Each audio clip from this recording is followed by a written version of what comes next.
Bicara hubungan Jenggala dan Panjalu adalah bicara tentang konflik karena beda sumber daya yang dimiliki. Sumber daya ini dipengaruhi oleh kondisi geografi yang berbeda. Jenggala ada di Jawa Timur sisi utara, sedangkan Panjalu ada di sisi selatan. Sisi utara bentuknya dataran rendah, sementara sisi selatan bentuknya pegunungan. Menurut Serat Calon Arang, kedudukan di utara ini membuat Jenggala berada di hilir-hilir sungai besar tadi, yaitu Bengawan Solo, Sungai Berantas, dan Sungai Porong. Muara-muara sungai tadi sudah berbentuk bandar dagang yang sudah mapan sejak zaman Empu Sindok. Bandar dagang seperti Kambang Putih di Tuban maupun Ujung Garuk di delta Sungai Berantas sudah berskala internasional bila dilihat dari prasasti yang mengenakan pajak bagi orang asing yang berdagang. Dengan kata lain, sumber daya terbesar milik Jenggala berasal dari perdagangan. Sementara Panjalu di selatan menguasai hulu-hulu sungai tadi. Kondisi alam yang pegunungan dengan kesuburan tanahnya menjadikan Panjalu sebagai produsen besar produk pertanian. Sumber daya utama Panjalu adalah agrikultur atau pertanian. Kesulitan utama yang dihadapi Panjalu adalah pemasaran. Pasar sepanjang sungai-sungai sangat sulit dibuat. Sektor perdagangan sulit berkembang, karena untuk sampai di pasar internasional harus melewati daerah yang dikuasai Jenggala. Panjalu memang memiliki badan dagang internasional juga di aliran Sungai Porong, yaitu sebuah daerah yang bernama Yedong atau Jedong. Tapi itu baru tercatat pada berita-berita Cina pada tahun 1150 Masehi. Namun di tahun awal pemerintahan, Panjalu sangat kesulitan. Kesulitan pemasaran itu terjadi apabila barang dari Panjalu melewati Jenggala. Tentunya Jenggala mengenakan pajak untuk barang itu, dan harga barang menjadi lebih mahal. Akibatnya, upeti yang didapat Panjalu dari perdagangan sangat minim. Dari sisi keamanan, Panjalu tidak seberuntung Jenggala. Kawasan Jenggala cenderung aman dari pergolakan pemerintahannya. Hingga saat ini tercatat baru satu kasus upaya makar. Sementara Panjalu, beberapa daerah di bawahnya adalah daerah yang pernah melepaskan diri dari Medang setelah terbunuhnya Dharma Wangsa Teguh. Daerah-daerah ini baru ditaklukkan kembali oleh Airlangga melalui kampanye militer dari tahun 1029 hingga 1035 Masehi. Daerah ini masih sulit menerima Samarawijaya yang jadi raja baru dan belum terkenal di kawasan itu.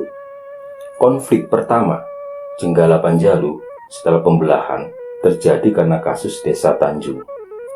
Menurut prasasti Turung Hyang B yang didirikan oleh Mahapanjigarasakan pada tahun 1044, saat itu ada sebuah daerah bawahan Jenggala yang bernama Tanjung.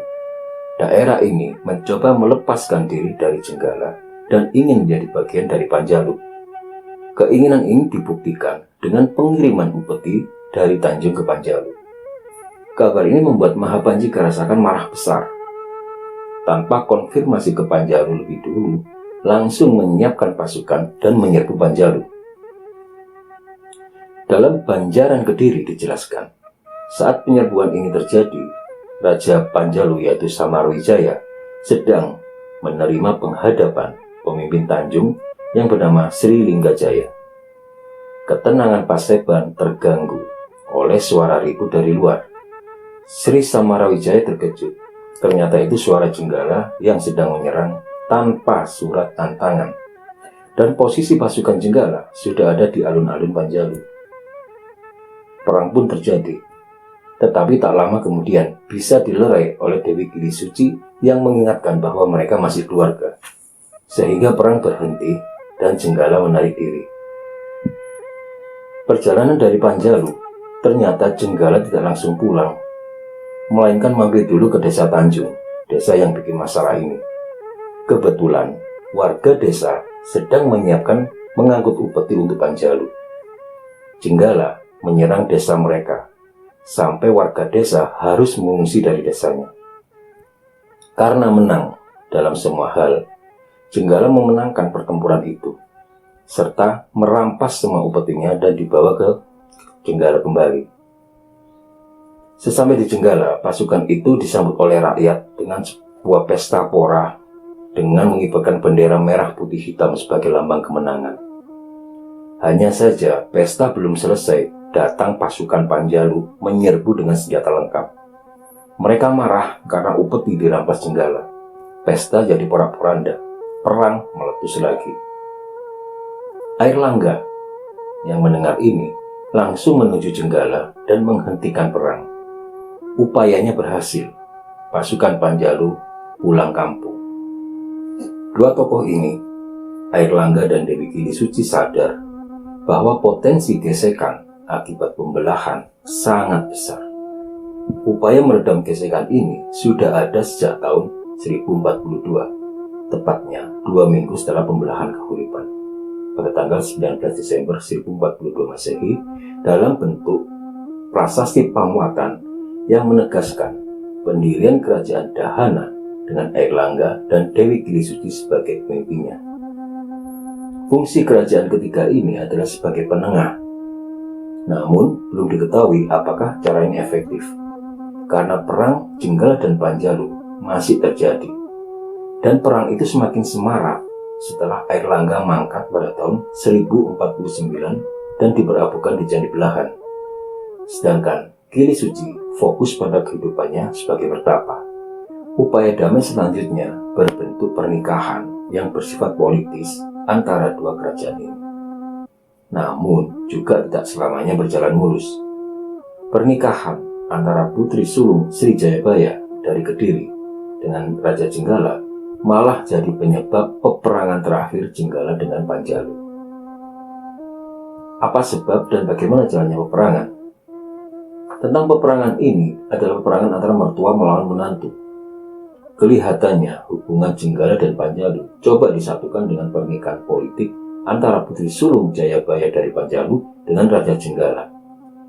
Putri Panjalu itu bernama Dyah Pramesti dan Raja Jenggala bernama Sri Narpati Darmatungga.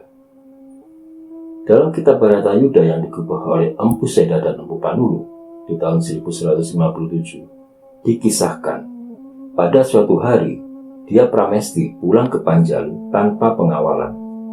Keadaannya lemah, lunglai, dan lusuh. Kepada ayahnya, Sri Jayabaya, putri ini bercerita telah diusir suaminya, Raja Jenggala, karena dituduh sebagai mata-mata Panjalu. Jayabaya sangat marah, sehingga memerintahkan persiapan perang melawan Jenggala. Sementara di Jenggala sendiri, kabar itu telah didengar oleh Sri Narpati Darmatungga. Menantunya ini segera juga menyiapkan pasukan melawan mertuanya. Kedua pihak bertemu di Bulak Hantang atau daerah Ngantang, daerah Batu yang ada di Malang. Di sini perang berkobar sangat dahsyat. Strategi Jayabaya berjalan dengan baik. Pasukan Jenggala porak-poranda, hingga akhirnya Sri Narpati Darmatungga, Raja Jenggala itu, terbunuh dalam perang. Hasil perang ini tercatat dalam prasasti Hantang di tahun 1135 dalam kalimat Panjalu Jayati, yang artinya Panjalu menang. Dan setelah itu, Jenggala tidak lagi berbentuk kerajaan yang berdaulat, namun menjadi daerah bawahan Panjalu. Dan nama Jenggala disematkan pada daerah yang kemudian hari disebut Sidoarjo.